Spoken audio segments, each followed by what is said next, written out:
by Benning. Darnell Nurse, left corner, gets up, set Perry! Scores! Corey Perry! William able to shake away from Solani, and skipping away to Solani, around in front, score! Teemu Solani with the steal! Bring in the fans, 1-1. Score! On the board, Paul Kariya!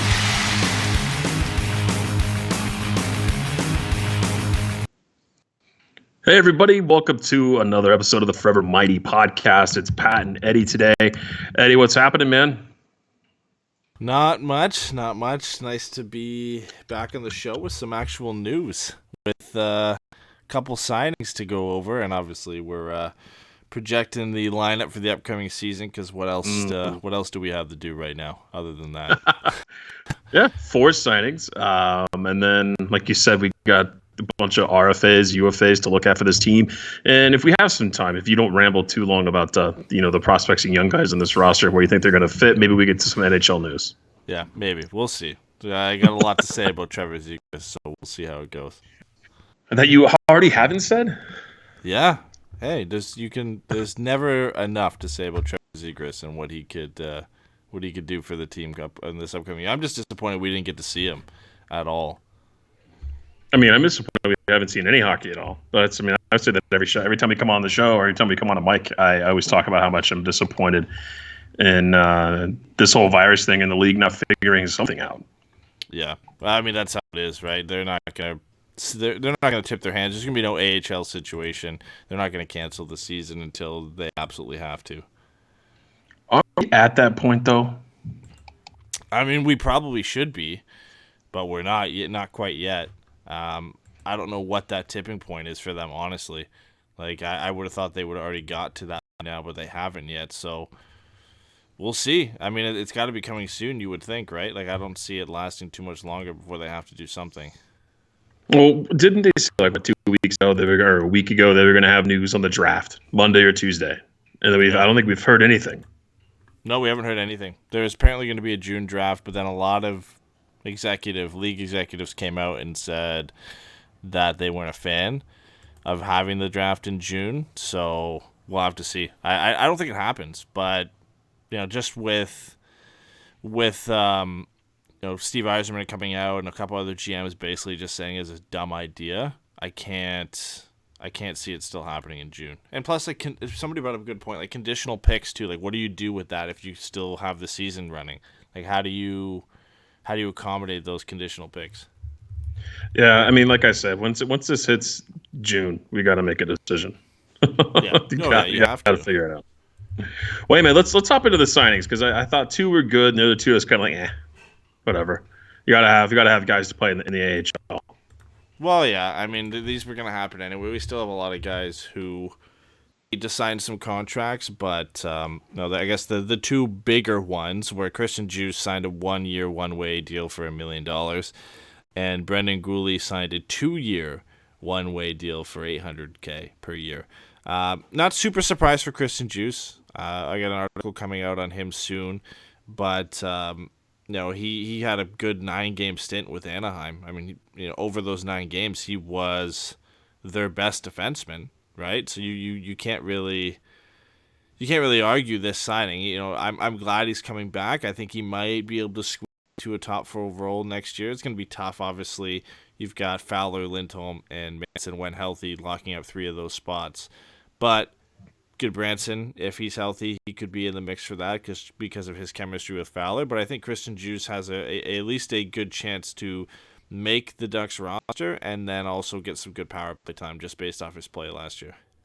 Yeah, those are all every single deal we're going to talk about here. Those are player friendly, one-way deal. Those guys get paid the NHL amount, whether they're in with the Gulls in San Diego or whether they're up at the big club here in Anaheim. But Christian Djoos, I don't understand. I see some people online say he's maybe a fifth defenseman on this team. And I'm like, I don't really see how they can make that assumption from him. I think basically what we've seen from him when he played, he was definitely one of the better players on the team.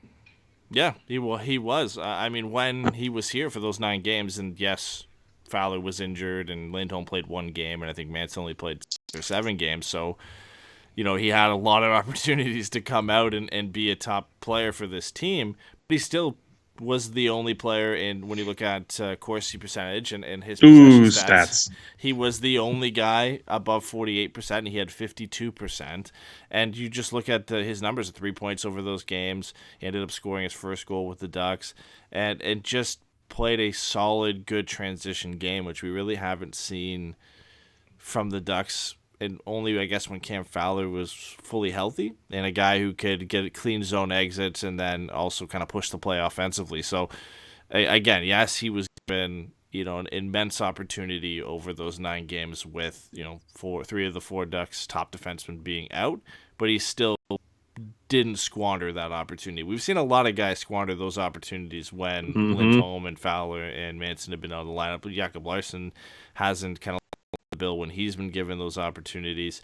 So, for Christian Juice to do that, I have no problems with. I wouldn't find if this was a 2-year deal. I think for Juice, it's probably better it's a 1-year deal, because if he comes out next year and can play like that over 50, 60 games, then he'll probably earn himself a bigger contract.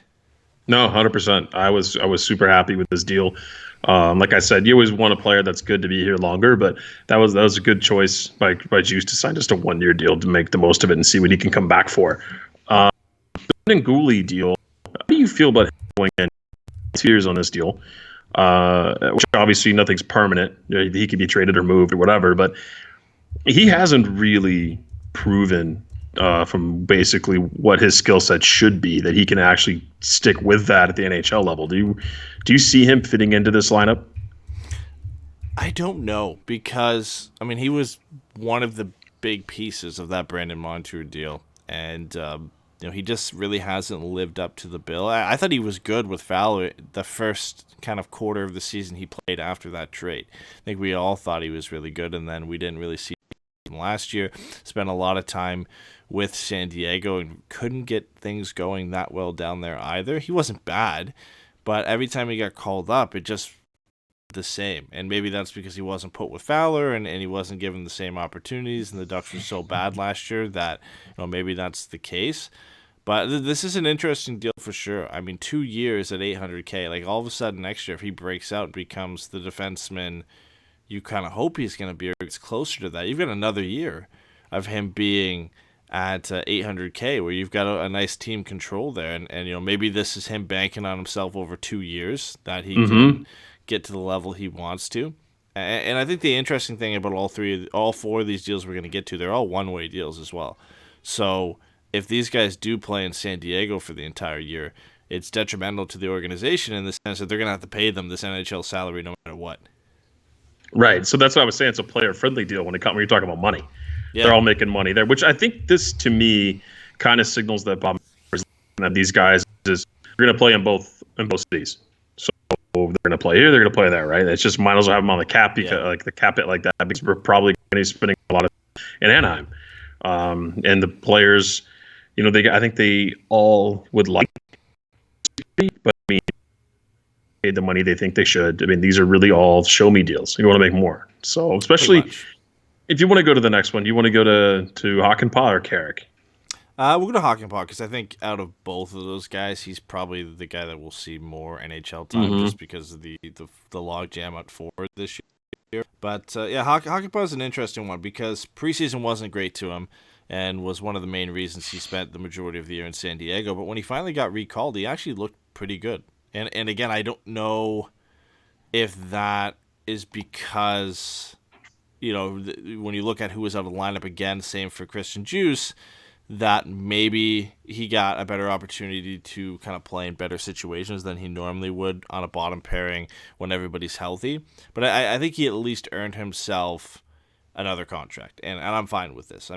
He'll probably spend half the year in Anaheim, half the year in San Diego if things go well for him. Realistically, I think he probably plays anywhere from 10 to 20 games, and all of that depends on injuries for the Ducks. And again, it also depends on who they bring back, because we'll get into it a bit later, but there are some defensemen who still have to sign contracts. They're pending unrestricted free agents, so that could also throw a wrench into the mix and put some bodies in front of Hakanpää, making the Ducks on a regular basis. But I still want to see more from him, so I like the contract, because I think coming over from playing in Europe for so long, you still have to kind of get adjust to the North American game again. And I think he can be a solid bottom pairing defenseman for the Ducks, or a bottom pairing defenseman in the NHL. I just think he needs more time. And hopefully, he got enough playing time this year and can come in next year and at least play, kind of a Kirby type role for the Ducks. That's what you're going to look out for him. I mean, I know we weren't really impressed the very first time we saw him in a Ducks uniform, but his recent time was much. And I think you're right. You hit the nail on the head with him taking up the Corbinian holes. He's just going to be a fifth defenseman, sixth defenseman on this team. Yeah, which is fine. I mean, there's nothing wrong with that in him being that type of player.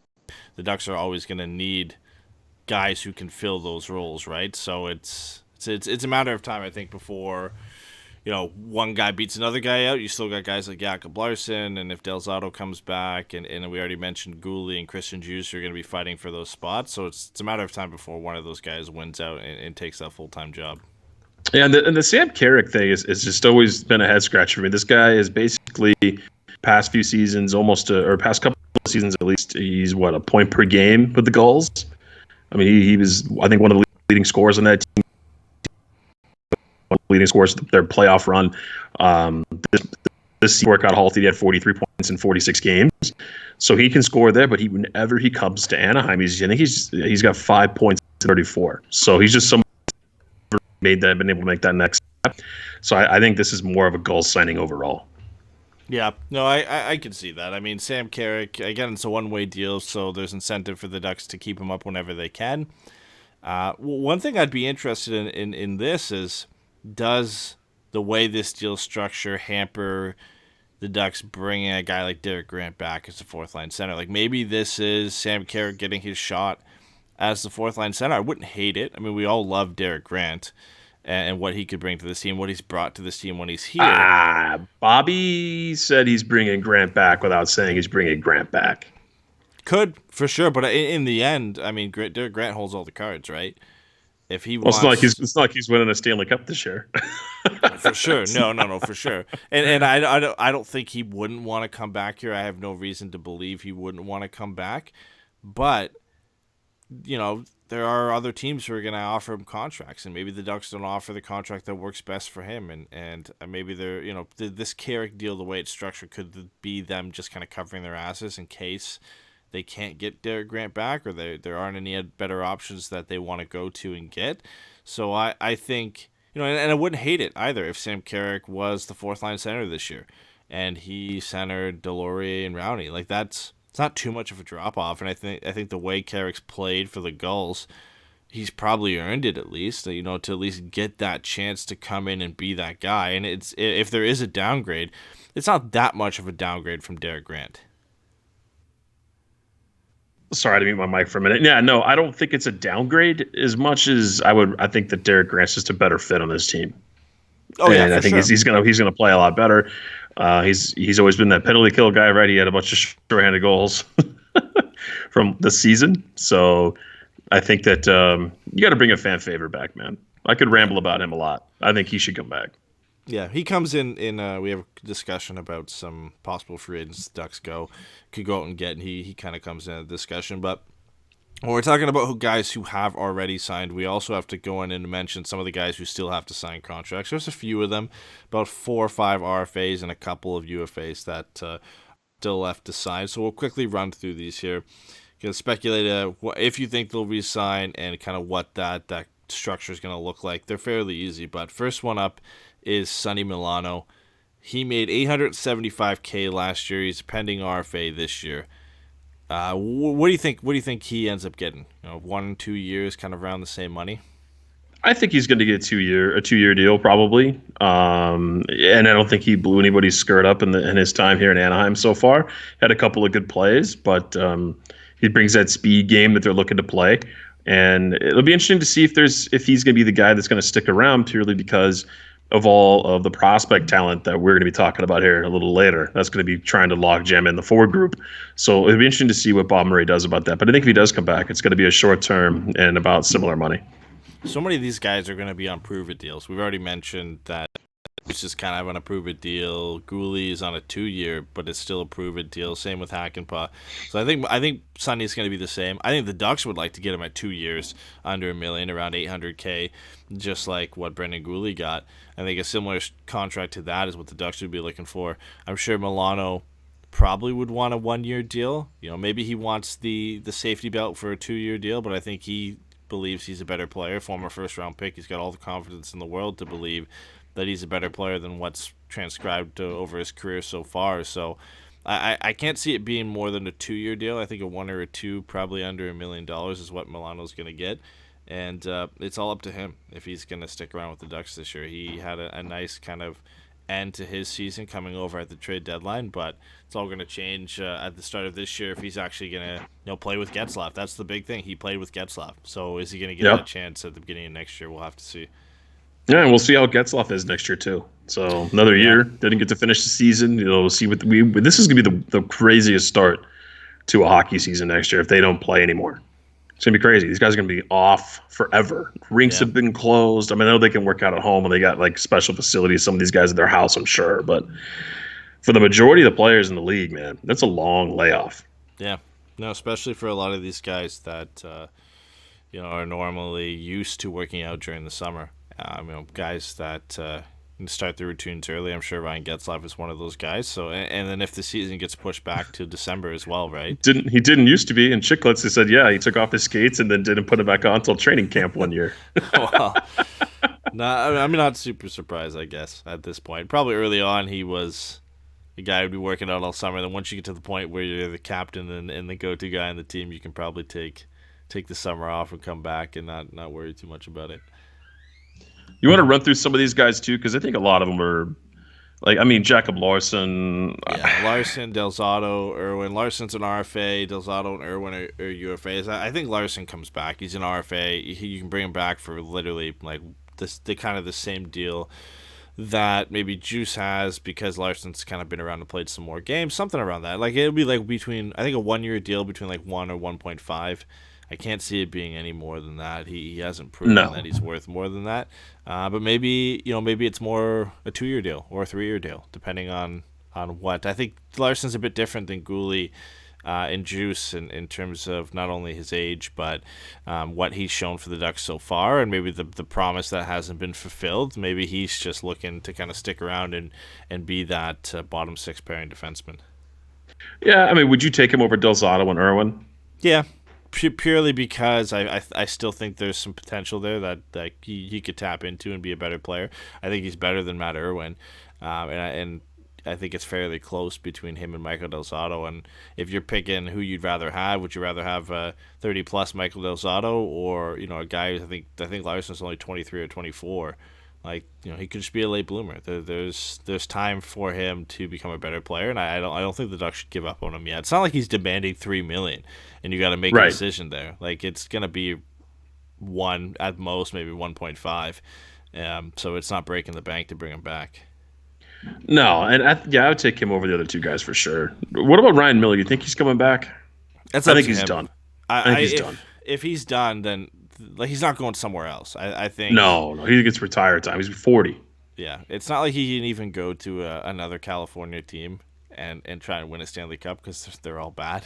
Like, it's not like he can go to LA or San Jose and hope to win a cup. I mean, we talked about at the trade deadline that San Jose probably would have been a great spot for him to try and get them back in the playoff hunt, and for them to have a reliable goaltender and a chance at a Stanley Cup, and then also not move too far away from home. That probably would have been the best bet for him. But the fact that he hasn't moved 2 deadlines in a row, I think Anaheim's probably his only spot that he wants to stay, or I guess LA, but both teams are bad. So, I think the Ducks will try to bring him back, but if he's done, then there's no way he's coming back. I just don't see it coming back. I think he's done. Like, he's gonna hang him up. Still got it though. Like, he still has it. Yeah, he can. Right. I just wonder what kind of Ryan Miller we're gonna get for next season. I just wonder if that's gonna be worth it for the Ducks at that point. Yeah, we'll see. I mean, it's not like they're going to be challenging for a Stanley Cup next year either. So if he wants to come back and just kind of still play and make some money, then I think the Ducks will bring him back. I still think he's a top 10 backup in the league. the way Mm-hmm. he's performed. I mean, obviously there are some backups out there who are kind of like 1B starters when you look at guys like Halak and Hudobin. So he's not quite at that level because he's not playing that many games. But I still Right. think he's. I still think he has it. Like, I still think he can play at this level and be an effective backup goalie when you use him in the right situation. So we'll have to see. I think ultimately it's his decision and whether he wants to hang him up or come back for another year. And then you look at Patrick Ease coming off the books. That poor guy's career, man. Yeah, I feel bad for him. I mean, even if he was healthy, I don't think the Ducks would bring him back just because there's so many young players coming into the lineup, and you're not going to fill a hole with a guy who's like 33, 34 and has had as many issues as Patrick Ease has had. But the money coming off the books is going to be nice. I mean, it's not. Well, especially because it's the big year for Corey Perry's numbers. Corey Perry's next year is 6.6. Yeah, and on that the pretty cap. much cuts that in half, which is nice. And it's not like the Eves contract coming off the books is a huge relief because they were using it in some cases for LTIR already. So it's about $3 million that they have to play with, and like we already said, it kind of gets absorbed by that Corey Perry buyout hit. But it does give them some flexibility in terms of a little bit more money to play with, and obviously Kessler still will be on the LTIR, so they'll have that to kind of work with for this year too. But I don't really see them trying to push towards the salary cap. There's no point for them to try and do that for next year. No, and I mean Kessler's on that cap, I think, for 2 seasons, next year and the year after. Yeah, he's still on there for a while, and I think he's Paid a lot of money to be a junior podcast host, junior hockey and coach, and a he's podcast junior hockey host. coach. Yeah, there's no way he comes back. I mean, he's hung them up without actually officially hanging them up. He's moved back to Michigan, like he's at home. He's pretty much done. I don't think He's toast. think he makes a return. The interesting two, I think, for me, Kiefer Sherwood and Troy Terry. Troy Terry's the more interesting one. I think Kiefer Sherwood. I think they both resign. Like there's no question that the Ducks are going to want to bring these guys back. I think for Sherwood, he could go a little bit longer term. He's a bit older, and you know what you're going to get with him. So maybe it's 2 or 3 years for Kiefer Sherwood just to keep him around at a nice cap hit, and he can bounce between the AHL and the NHL. But for Troy Terry, that would be the interesting one, because out of all these players we've mentioned, he's probably the one with the most promise. And is he going to want a 1-year deal? Is he going to want 2? Or are the Ducks going to try and push him a bit more to kind of keep him under a nice controlled cap hit? Because we're all waiting for Troy Terry to break out and become a top 6 winger for the Ducks. Whether that happens next year, 2 years, 3 years down the road, I think that's going to come into these contract discussions. I think out of all of them, this one probably takes the longest to figure out what works best for both the player and for the Ducks. Yeah, I think Troy Terry's going to come back, but I think it's going to be another short-term deal. I just don't see him getting long-term here at all. I just don't see it. Yeah, He hasn't proven it. Yeah, I mean, I think 1 or 2 years is both good for Terry and for the Ducks. Obviously, 2 would be a bit better for the team. If he comes out next year and gels with whoever it is he plays with, whether it's Steele or Getzlaff, or if Trevor Zegras makes the team and things go well and he finally breaks out, then 1-year deal isn't looking as nice as having him at 2 for under $1 million. But yeah, I can't see any of these contracts surprising us in length or value. Terry's will be the most interesting in terms of what he wants and what the Ducks want. I mean, Sherwood's going to play because he's going to bounce between like you said, the 2 cities. But Terry, yeah, short term, low money deal. He's going to have to prove it, just like the other guys we talked about. Yeah. All right, let's move on to. We've already talked about some of the young players. Obviously, Terry has to sign a contract. So does Jakob Larsen. I'll blow through the names here quickly because we'll bring them up later. But when you talk about a logjam at forward and some of these guys coming from the CHL this year or who did well in the AHL last year are going to find it tough to make the Ducks team. Like right now, I think when you look at the lineup, like Getzlaff's obviously a lock. Danton Heinen's probably a lock. Raquel Henry, Silverberg, Sam Steele, and you would assume Delory and Rowney would be locks for the 4th line, or at least most of the time would be in the lineup. That leaves you 2 spots on left wing, 1 spot on right wing, and 1 spot at center. And you look at some of these young guys like Isaac Linderstrom and Maxim Comtois, Troy Terry, Max Jones. Trevor Zegras, who signed his entry-level contract, who he'll be looking to get some time with the Ducks, and Benoit Olivier-Groux, who just was named Defensive Player of the Year in the QMJHL, and he'll be coming over to San Diego and obviously be eligible to play for the Ducks if he does well enough. Like, you've got 6 or 7 guys there who aren't locks in this lineup who are going to be fighting for 4 spots. It's kind of a good thing for the Ducks to have here, but you can pretty much, I got the clock going off down here where I'm at, pretty much have to put Trevor Zegras in the lineup. You have to. So there's really only 3 spots. Yeah, but so we'll get into that now with Zegras. We talked about this before, and you look at the history of the Ducks when bringing in center prospects into the organization. It maybe doesn't always pan out. Rickard Rakell drafted as a center winger, but was primarily a center. The Ducks tried him. They tried as much as they could for him to be a center. I mean, I remember that. He played 2 or 3 seasons at center, and they always put him at center. It just didn't work out for him. He just wasn't a center, and it happens. There's guys who are centers in junior, and a lot of times they just can't get that position nailed down, and they move to the wing, and it's been successful for Rickard Rakell for so long. But Sam Steele, Isaac Lundestrom was brought out of the draft. He came in and surprised everybody in his first year and played a couple of games for the Ducks. They played him at center. They didn't even try and shift him to the wing. So when you think of Trevor Zegras coming over, he's going to play center. They're not going to put him. I would be really surprised if they tried to play him on the wing before they played him at center. And I think the only problem with that is you've already got Getzlaf, Henrique, and Steele. And, we've seen Henrique move to the wing. We've seen Steele move to the wing. I don't think they want to move Steele to the wing because I think the aim for him as a young player is to keep him at center. So the only way I think you put Trevor Zegras in the lineup here is you've got a couple options.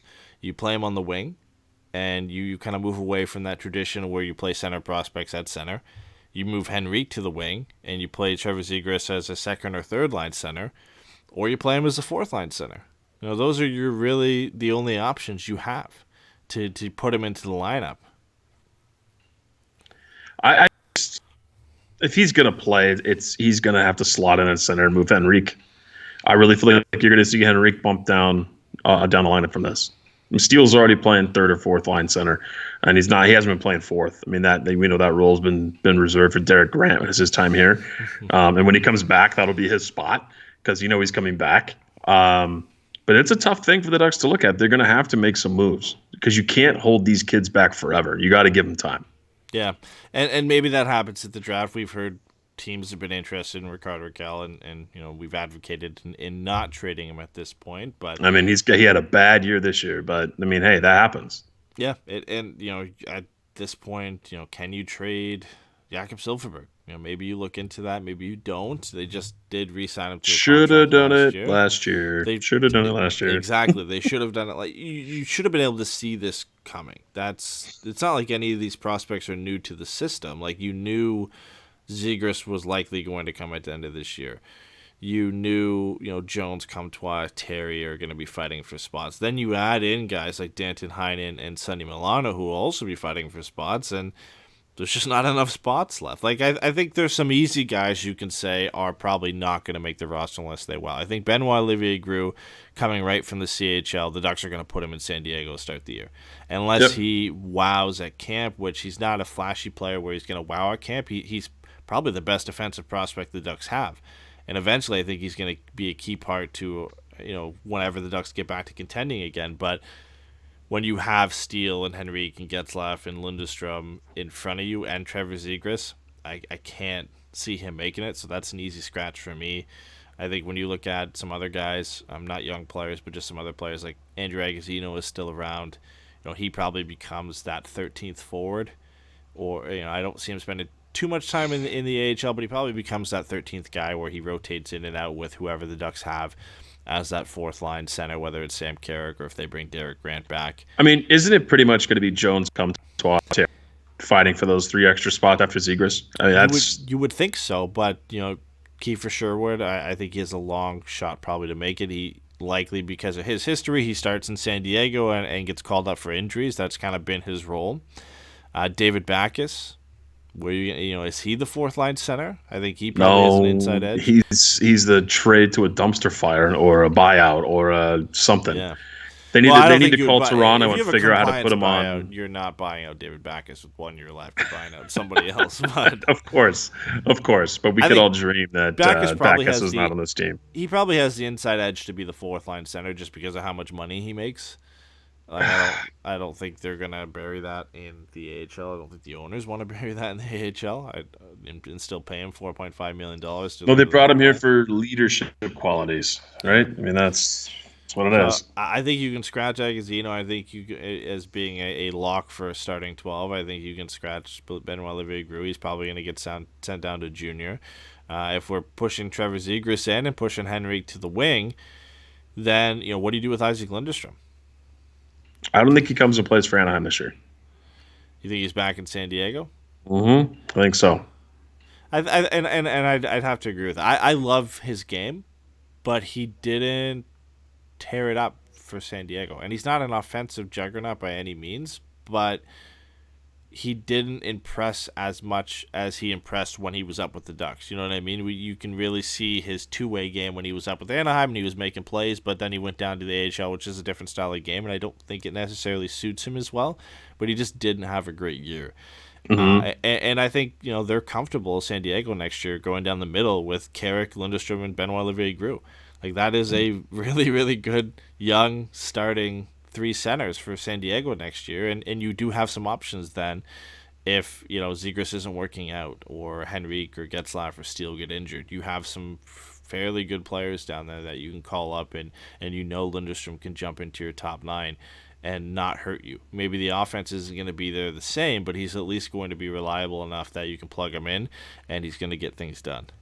I mean, I could really just see it being Comtois and Jones swapping in and out on the third line with Terry on the right side with Steele in the center. I think that line is going to be what they're going to flip flop through. Zegras will play top line minutes. I think he's going to. I'm not so sure Danton Heinen's going to be here to start the season. Think he's going to get traded? I think there's a chance for that. I mean, you have to move somebody. You have to move people to create space. They need to make a trade.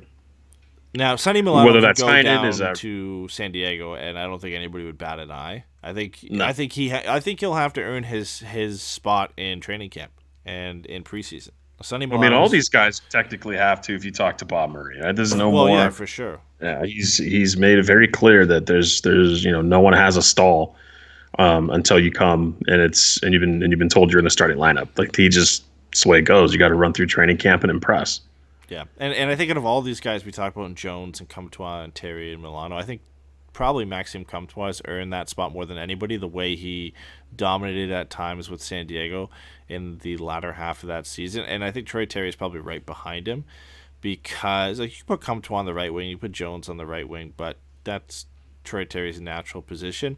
And I think it's just such an easy fit to have him in as a second or third line right wing where maybe left wing is a bit of a logjam in terms of who you're going to put where. For me, it comes down to, Max Jones. And if Danton Heinen is here next year, what do you do with Max Jones? That's a tough one, too, because Jones hasn't been super impressive every game either, right? He's taken bad penalties. He's been unable to finish. He's had highlights here and there for sure. And he's a young kid. It's going to take time for him to get comfortable. And that we're a big fan of his on the show. All 3 of us like him. But he's just somebody that really has to come to camp and prove that he earns a spot on this team on a nightly basis, because I don't think he necessarily has. Yeah, and for me, I think if we put Trevor Zegras in, and just for sake of argument here, we'll assume Danton Heinen is here next year. So let's just say top line is Getzlaf, Heinen, Henrique. Then you've got, we'll throw Steele in with Raquel and Silverberg, and then we'll put Zegras with Terry and Comtois. And then if we're putting Backes on that fourth line, that's it. Max Jones doesn't earn a spot. Sonny Milano doesn't earn a spot. Kiefer Sherwood doesn't earn a spot. I don't think for Milano and Sherwood it's detrimental. I think, again, just like all these guys will have to earn their spot, I think it could be the best thing for Jones to go down to San Diego and instead of being a role guy, being the go-to guy and really seeing if he could dominate, putting him on the top line with, say, Isaac Lindstrom, putting him on the top power play down in San Diego, and starting him down there at the beginning of the year and seeing if he can take his game to another level. I think we've seen that with Troy Terry. Troy Terry's done that. He's gone down to San Diego and dominated at times. Maxime Comtois has done that. And in a natural progression that you want from a prospect is, if it's not cutting it at the NHL level, you want to send them down to the AHL and see them dominate. We've seen that, like I said, from Terry. We've seen that from Comtois. We haven't seen that from Jones yet. So I think now if Comtois and Terry make the team, it's time for Jones to go down there and show that he can do that. It's a confidence thing too, right? Like he wants to play in the NHL, so go down there, tear it up, and come back up, and that's easier said than done. I mean, this type of thing messes with players' minds too. Like, oh, now they probably feel like they're not wanted in Anaheim. It's a whole mental game too for these guys. It's so easy for us to sit back and say, oh, just go down there and dominate. If you already made the show, you can go down there and tear it up. But it's not always the case. Just no. And honestly, I think that the way the AHL game is played, I think that fits Max Jones. I think that fits his style. Like just brutal. He plays a similar game to Maxime Comtois. We saw Maxime Comtois excel down there. And I think Max Jones plays at that same level, but at another gear. He doesn't quite have the finishing ability that Maxime Comtois has, maybe the offensive skill, but he's a bit quicker of a player, and he just plays like a bull in a china shop. And that fits. That fits the AHL level. And do I think he has enough talent to be an NHL player? I think eventually he does. But he needs to go down there and prove it. I think he needs to go down there and prove that he can be the guy. And he hasn't been given that opportunity really at any level. When he's been with the Ducks, he's been a fourth line or third line winger. And when he's been with San Diego, at times he's been on the power play. He's sometimes been on the second line, but primarily he's been used as kind of a middle six guy with the Gulls. So it'd be nice to see him be given top line minutes and playing, 18 minutes a night and seeing how he does with that kind of responsibility.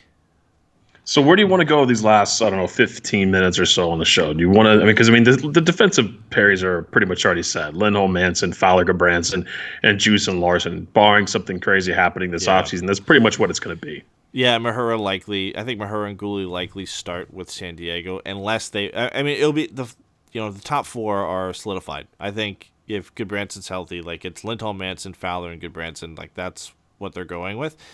And then it'll be four guys fighting for those bottom two spots. I think, Juice, based off his play in the last half of the season, he's probably earned it. But I don't think, when it comes to next October, whenever the next season starts, I think that's kind of all wiped clean. It all depends on how Juice and Larson and Mahura and Gooley look in training camp, and some of them will still be in rookie camp, and how they look in preseason. And I think that's kind of decide what ends up happening to those guys. No, I would agree. I like Juice on the team though. Hopefully he's a starter because I think they need him. Yeah. And Larson definitely needs somebody reliable. You need either one of Juice or Mahura up. I need to see those guys on the power play more. So I think one of them will earn it, and then it'll be between Larson and Gooley, another two-way guy on who takes the role there. Either way, San Diego's going to be stacked. If you think that Milano could be down there, Jones, Sherwood, Grew, Lindstrom, Mahura, Gooley could be down there. Anthony Stolarz is back. Lucas Dostal signed an entry-level contract. I don't know if he'll come over from the Finnish league. I hope he does, because I'd love to see Stolarz and Dostal kind of split minutes in San Diego, but the Ducks also signed Roman Durney, and Kevin Boyle's a UFA. I can't see Kevin Boyle coming back just because of the goaltenders the Ducks have in their system, including Ole Eriksson-Ek. But that will be interesting. Goalie will be interesting. Obviously, the NHL level, we'll have to see. Like, if Miller doesn't come back, that actually could clear the way for a guy like Stolarz to be the backup and for Dostal to get starting minutes in San Diego. I think a lot of it depends on what happens with Ryan Miller. Yep. That's kind of, no other way to put it. If he's going to sign another contract, then he's definitely getting a backup role. Yeah, no, 100%. So our roster then, our final roster before we move on, we have Getzlaf, Heinen with Henrique, top line, Steele, Ricard, Raquel, Silverberg, second line, Comtois, Terry, Trevor Zegras on the third line, and Delorier, Backus, and Rowney on the fourth line, with Lindholm, Manson, Fowler, Gudbranson, Juice, and Larson. And then obviously Gibson. I go Delorier, Derek Grant, and Carter Rowney is what I'm going to say. Well, then we have to get into potential free agent signings then to close out this section. Oh, well, I think that might be. I threw together some names here. again, I don't think the Ducks are going to be big players in free agency, but I had to throw in some bigger names if the Ducks wanted to go for it. We'll start on the lower end. Obviously, Derek Grant is a guy we mentioned, played with the Ducks last year before being traded to Philadelphia at the trade deadline. 25 points in 56 games played. Made a measly $700K last year. I think he's due for a raise, probably around 1 to 1.5. And he'd probably be an ideal signing for the Ducks in free agency to bring him back and play with Deloria and Rowney. I think that would be – he's probably at the top of their list because I don't think they're going to be big players. So he's definitely a guy I think they're going to aim to bring back. Yeah, they're not going to pick up a guy like Mike Hoffman, which should be fun to talk about. But Derek Grant's going to be back in Anaheim sweater. I'm 95% sure. I mean, Bob Murray kind of hinted at it at Bobby's Breakfast Burrito Bonanza that I went to. But I just can't see them – getting anybody else that's noteworthy, right? Like it's who else are they going to spend money on right now? Like just really nobody that's going to put them over the top that makes sense. They have a lot of young guys. They have to figure out where they're going to fit in their lineup on a day-to-day basis. So bringing in a bounty player, it's like they're not ready to contend yet. They're just not. No, I don't think so. And I put Mike Hoffman on this list because it's interesting. If the Ducks wanted to go out, if they wanted to go out, and they'll have some cap space available, and of course they'll have Kessler's LTIR eventually if they want to use it. Like Mike Hoffman playing with Ryan Getzlaf would be nice, but the problem I think with a guy like that is he had a good year. Would have been a 30-goal scorer, had 29, but it was only played 69 games, 59 points. Probably would have finished around 70 points. He'll be one of the premier guys when free agency rolls around. Somebody's going to sign him to a 6 or 7 year deal, I'd think. Mm-hmm. I agree 100%. I can't see it going longer than that. He's going to get stupid money. Another guy I put on here, former Duck, Sammy Vartan. Now, this is assuming that Derek Goodbranson is he makes too much money. Like that. He made $4.875. Now he's an unrestricted free agent for this year. Had 23 points in 47 games played. Any chance you think the Ducks bring him back? No, he makes too much money. Yeah.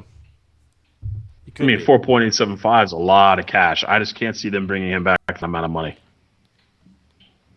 Possibly. Hold on. I got to grab my laptop charger. I did not prepare ahead of time. I was like, what's happening here? My Ed's been like in and out with this conversation here. Yeah, if any of you guys listening think that Sammy Vartan is coming back or you wanted to come back, there's just no reason. I mean, 23 points in 47 games, sure, that's nice. You know, he's a scoring defenseman and all. But for almost $5 million, I just can't see the Ducks spending the money on that. And, you know, like Eddie just said, Eric Branson would have to leave, essentially, in order to make that worth it. Eddie's also got Michael Granlund on here, $5.75 million, 30 points in 63 games. Just too much money for that. I just can't. I mean, what you want a 45-point guy and pay him that much money? There's too many young players on this Ducks team that we just talked about. So looking at these possible free agents, it just doesn't make sense in Anaheim right now. I think they're going to take the next year or so to really see what they've got in their bag of prospects, and to really see if, you know, which ones they want to keep and which ones they don't want to keep, and you know, the guys that are going to be, you know, the cream of the crop and rise up and make a name for themselves on this roster, then they're going to get more of an idea of what their contending window might look like with this young group. But they really need to figure out what they have first before they go out and spend any big money. Yeah, no, they have to. It's tough, right? Like you can't even really look at free agents this year because we already talked about there being no roster spots available for anybody, for any of the young guys. That's what I was just saying before you came back on. I was like, they've really got to take a look at their bag of prospects and figure out who's going to stay and who's going to go in the next year or two, and then look at what their cup windows are going to look like based on what they have. There's no use in bringing in a $5 million guy. No, for sure. And I put some interesting names in here, like Mikael Granlund, who's going to probably get less than the 5.75 he made before. Only had 30 points in 63 games. That experiment with him in Nashville just hasn't panned out for him. And this is a guy who scored close to 70 points back-to-back seasons for Minnesota before he got moved. Now, if the Ducks had a room for a player like that, then I would say yes. But clearly there's no room at center, and you could try pushing him to the wing, but it doesn't make sense unless you've already moved players out. Like, unless Danton Heinen is gone or you've moved on from a guy like Max Jones, then maybe you go out and get a player. But again, like, why would you move on from a younger player to bring in a guy like Mikael Granlund or you know, Mike Hoffman, or, you know, some of the names I put on here were like Connor Sheary and Josh Levo, who maybe make a bit less money. The interesting position for me, and maybe the only position I could argue spending some money on the back end, is on defense. So we mentioned Sammy Vartan. One guy who he probably doesn't even hit free agency, and when he does, he's going to get paid more than the $5.25 million he made before. Is Torrey Krug. He had 49 points in 61 games played. I can't see how Boston doesn't find a way to re-sign him. They'll move some guys out to make room for that. They already moved David Backes out to the Ducks to make room to bring Torrey Krug back. But if he was to hit free agency, like, this guy is going to get paid. He's going to get paid $7 to $8 million over a 6-year term. And if I was to pay anybody in free agency that money, I would pay Torrey Krug that money. Like, the Ducks could use he's a good defenseman player. Like Torrey Krug. Puck Oh my God! And you name defenseman. a team that doesn't want him, right? There's 30 other teams that want him. It's just the way it is. Yeah. If they could somehow make it happen, even with the Ducks not being contenders right now, I think you would have to go for it. It's just, unfortunately, it's not going to happen. Like, it's just No, it's not happening. and maybe, hopefully down the road when the Ducks are contending again, a player like Torrey Krug, an offensive defenseman, becomes available in free agents just so they can actually go out and get one, unless they draft a guy like Jamie Drysdale at the draft this year. But it's hard to come across these guys. Like, most of the guys I have on this list are offensive defensemen because the Ducks just don't have one. Guys like Torrey Krug and Sammy Vartan and Kevin Shattenkirk, who they tried to get at the beginning of the year and didn't get, and Eric Gustafsson, who didn't have a great year with Calgary but had 2 really good years in Chicago where he was putting up a ton of points. Like, they're all offensive defensemen because guess what? The Ducks just don't have any. Brandon Montour. They love the two-way defenseman. Yeah, and even the guys they thought were going to be offensive defensemen didn't turn out to be them. Cam Fowler didn't turn out to be a 40, 50-point defenseman. Brandon Montour didn't turn out to be that guy. So hopefully, the NHL's trending in a different direction where I think it's getting easier to tell which defensemen are going to be able to put up points at the NHL level, and that's why they go. Some of these smaller defensemen are going so high in the draft. When you look at Cale Makar and Quinn Hughes, and obviously, like I mentioned, Jamie Drysdale this year, and guys who would probably never ever even get drafted or being considered for first and second round picks. There's this Swedish defenseman who plays, I think, in the Allsvenskan, which is just below the Swedish Hockey League. His name's Emil. Of course, you would know that. His name's Emil Andre. He's 5'8", left shot defenseman, and he's being considered as high as like the 20th overall pick because he just has his offensive abilities are great. But imagine 10 years ago, this guy's 5'8" as a defenseman. He wouldn't even get drafted. He wouldn't even be. He's the Johnny Hockey at defense. He would be on. He'd be on no one's board. But there are. I think there's probably 5 defensemen that could go in the first 3 rounds that are below 5'10". And a couple of them are being touted as first-round prospects, and primarily just because of their offense, because guys like Quinn Hughes and Cale Makar, among others, have kind of paved the way for smaller defensemen to be successful in the NHL. Mm-hmm. Yeah, and the league is just showing that they're allowing those types of players to come in. They don't get brutalized like they used to in the past, and you don't have to be 6'2", 220 to make the league anymore. Yeah, no. Smaller up front, and the NHL's been trending to smaller for a long time. There are still bigger players who can make it into the league, but there's no longer the old school power forward who he was just big and could fire a puck, but there wasn't much skill there. Like, the power forwards who come into the league now are even more dominant than you could think of in the past. Like a guy like Quentin Byfield, who's likely going to go second overall. He's a big kid. He's 6'4", 220 pounds. But he's got the skill of a guy who's like 5'11", 5'10". Like, the puck control and the speed and the explosiveness. Like, those are the new age power forwards you're going to get. Which is going to be scary when, like, half the league is under 5'11". You've got a guy who's 6'4", who has the same amount of skill as those guys. It's going to be like, Eric Lindros or Evgeny Malkin in terms of those guys just being big, massive guys with just elite level skill. Mm-hmm. No, and I've always liked players like that. Those are my favorite type, power forward. And for a while they were kind of like, where are these guys in the league?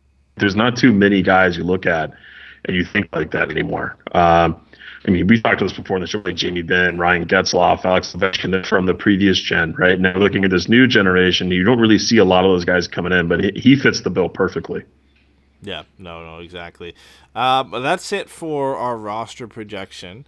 We'll clean up the show with a bit of news here, just kind of around the league and a few things that have been going on around the Ducks and some of their players. But for pretty much everybody's heard, I'm assuming, is the AHL canceled the rest of their season. Disappointing not only for Gulls fans, but for the entire American Hockey League. But I mean, a bit surprising that they did it this early, especially with the NHL saying they're nowhere close to making any decisions. I'm not super surprised that they canceled it. Like, I felt like they were always probably going to do it. It's not as big of a draw, and money's not as big of a thing, I would say, in terms of the amount of money involved for the AHL and the NHL. But it definitely hurts teams, and it can hurt smaller market teams like the San Diego Gulls, who are drawing a ton of people to games and were hopefully primed to go on a long playoff run. Like, they miss out on all that revenue that they could have got. Yeah, and now they're saying, what does that mean for San Diego, right? It's going to be a really odd thing if the league comes back and decides to play regular season games and there's no AHL. Yeah, I don't know. Doesn't that kind of force the league into going straight to playoffs? It pretty much does. I mean, the AHL's in a weird position anywhere right now because they have so much transition. There's teams like Carolina, who randomly dropped Charlotte as their AHL team to go with a different one. Vegas is finally getting their own AHL team in Henderson. Seattle's team in Palm Springs is getting ready to get built and ready to go, not for the upcoming year, but for 2021, 2022, that they're going to be ready to play. And there's a few other teams that are without AHL affiliates right now because the deals they have expired, and they're looking to get more things. And Matt Savant, who's the director of business operations for the San Diego Gulls, he was asked on what's going to happen for next season. And he basically said he just doesn't know. Like, he has no idea what the future holds for the AHL, for the Gulls, and what's moving forward to next season, because a lot of it, in some way, depends on what happens with the NHL. Like, you can play an AHL season without the NHL, but anybody who signed an NHL contract isn't likely going to be able to play. So they coincide, and they both kind of need to be happening for an AHL season to begin. And if the NHL doesn't begin until December, you kind of force the AHL's hand into having to start in December too. Like, they can't just start in October, and their seasons run at different times. Like, they pretty much have to start at almost the exact same time. It's not going to come back into the NBA. There's going to be, I like they're just going to follow that sport. What the NBA does, the NHL is going to follow right behind it. As we were saying the other day, the NBA superstars had like a giant conference, all a bunch of guys, and they're ready to come back. So if that's the case, and this gets pushed to happening rather than later, and they go straight to playoffs, I would not be shocked if the scouts were doing. Yeah, it'll be interesting. I mean, the NBA will probably lead the way. I think the problem with that is the NBA is so player-driven. Like, you've got high-profile guys like LeBron James, among others, who are basically saying, like, we'll play now. Like, let's get this back going on. I don't think the players have as much pull in the NHL as NBA players do have in the NBA. I think the NHL is going to hold out as long as they can in terms of trying to get regular season games played and trying, if not that, to go straight to playoffs and trying to get the draft out. And I think there's so many more wrinkles that the NHL has to deal with here in terms of how their structure is going to go. And it's it's not, I don't want to say it's easier in the NBA, but I think it's easier to set up a playoff structure in terms of, like, the parity in the NBA isn't exactly the same as the NHL. There's less parity. There's a few good teams and then some okay teams and then some really bad teams.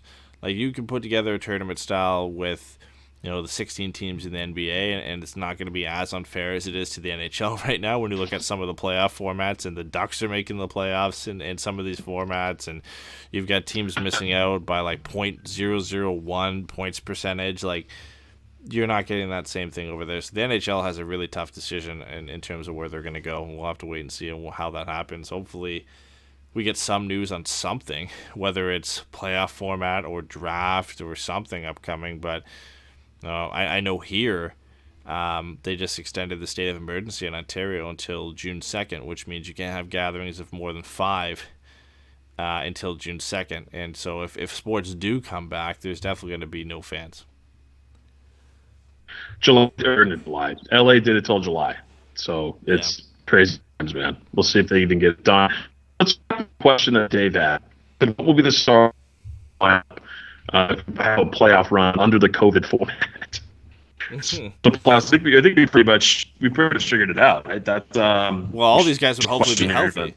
Because like right now, they Lindholm better be. is Branson still hurt. Fowler's still hurt. Goodbranson's still hurt. So I'd hope by now they're all healthy and ready to go. So it probably would be Lindholm, Manson, Fowler, Goodbranson, and Juice, and then whoever you want to throw in there. Whether because Del Zotto would still be eligible, so he might get a nod. Larson.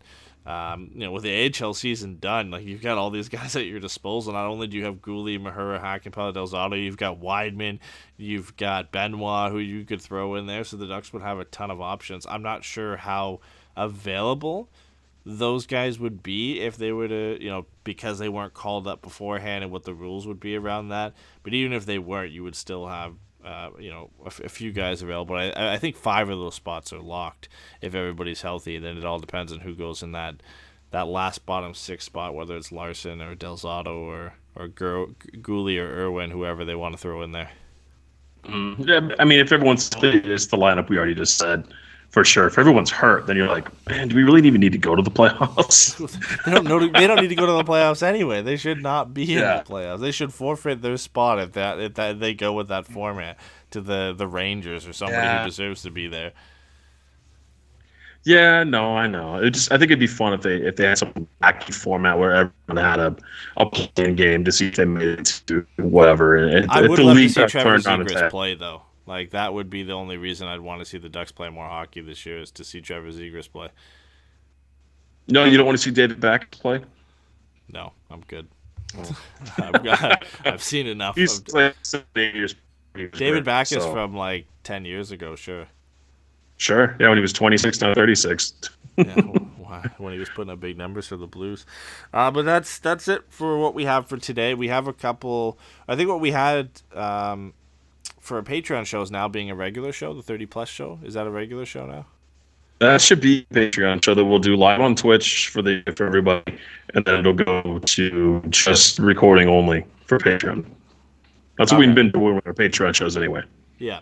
So we have a show coming out for Patreon where the 4 of us, so me, Pat, Jason, and Keith, had to create a lineup of 30+ players. We'll go into the kind of the details on 30 that later. Years old. Yeah, 30 years old. 30 years or older. There was some kind of restrictions on when they signed their contracts and how many years they had left to kind of bring it down to, excluding guys like Kane and Taves and some of the guys who signed their contracts when they were 22 and they look like really good deals now. So it was basically a lot of very bad contracts mixed with some good players, and we're trying to put together the best lineups. We're going to have that show. We're going to rip apart each other's lineups, and then we're going to have those lineups created at NHL 20, and they're going to face off against each other.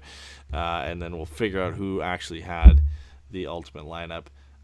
Pat seems to think his lineup is miles better than mine. I don't know about miles. It's miles better than Keith and Jason's, and I haven't even seen theirs yet. So there's just no way they're going to pick a better team than me. And you're going to lose. Like, you'd lose in Game 7 in overtime. Like, your team's going to be decent, but it's just not going to be better than mine.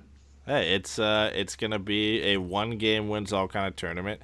We'll have a seeding. We'll randomize the seeding where one of us will, like my team will play Pat's team or something. Keith's team will play Jason's team. The winner of those will play each other in a final game, and then we'll determine who has the best team. So it's you don't even get a 7-game series. It's just one and done. So anybody could have a shot. And this is what you get when we're on Quarantine Podcast. You get something ridiculous where we're gonna put together just the stupidest team possible and then simulate it on NHL 20 live. So at least we had enough news for this show. Like, this show wasn't bad. We had a lot of I love it, man, and I'm stoked on that over 30. I'm so stoked to beat you guys. We've been promising that in a Patreon for the last little bit, but we want all 4 of us to be on that show, so we can actually break down why we chose this person for our team. So it's been a bit delayed trying to get that out. Also for Patreon, let's release the rules on that show like 2 days before our show or 3 days before we do it. So like tomorrow, and let people send in their teams. That would be cool. Yeah, and so we can compare them. Yeah. So if you guys want to send in your teams for the 30+ tournament that we're doing, then just stay tuned to social media. We'll let you know when we're going to do that show and when you can kind of send in your lineups to us, and we'll read them off in the show and probably rip them apart. So whose lineup's going to be the best. Also for Patreon, we do have Pucks and Brews coming up again. So if you're not on Patreon and you want to check that out, make sure you go to our patreon.com/puckguysforevermighty. It's our most popular show on Patreon. We have a lot of fun setting that up. So we talk not just Ducks hockey, but hockey in general. And obviously right now, probably a lot of other things other than hockey. We pretty much just shoot the shit about whatever on that show, and obviously we have some drinks along the way, so that's a lot of fun. So if you're on Patreon and you've seen that show again, look forward to that. If not, make sure you go check it out. And then we'll probably have a couple more regular shows before the end of the month. I know we're halfway through May here, so we'll try and pump one out every week or every 2 weeks as we can, as the news becomes available. So make sure you guys stay tuned for that. And for everybody who came on live today, thanks for joining in. I know it was a bit of a short notice and we kind of put the show out and had it ready to go in a couple hours, but I think the last show we